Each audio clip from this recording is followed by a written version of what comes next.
ये तो वही सिक्के हैं जो हमने मामूलीन को गंदम की कीमत के तौर पर अदा किए थे। ये हमारे ही तो सिक्के हैं, थैली नहीं पहचान रहे? हाँ वाकई ये तो हमारे ही हैं। गोया अजीज मिस्र ने हमें गंदम बिला मुआवजा दे दी है। कहीं उन्होंने गलती से तो नहीं रख दिए? कोई शक नहीं कि ऐसा आमदन किया गया हो। क्या मालूम उनका मकसद हमारा इम्तिहान लेना हो। शायद अजीज मिस्र ये जानना चाहते हो कि हम इस अमानत को इस्तेमाल कर लेते हैं या उन्हें वापस लौटा देते हैं। कहीं ऐसा तो नहीं कि तुम लोगों ने धोखाधड़ी से गंदम की कीमत अदा न की हो। आपने हमें हरामखोरी की तरबियत नहीं दी बाबा। हम आपको यकीन दिलाते हैं बाबा कि ऐसा कुछ नहीं है।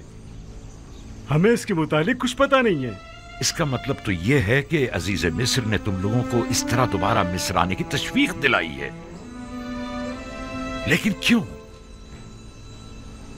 हाँ आखिर क्यों?